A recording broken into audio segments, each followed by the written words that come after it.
water.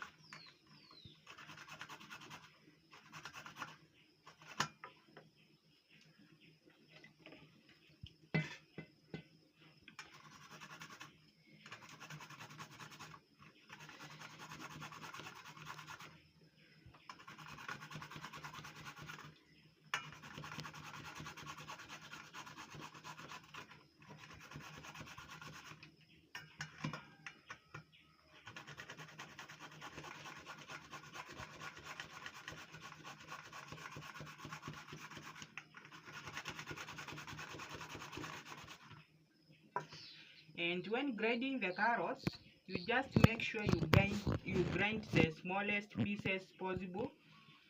Yeah, I'll just use the small poles because when I use these large poles, say I will just grind some bigger carrots, but I don't want bigger ones. I just want small because I'll just mix them with the wheat flour.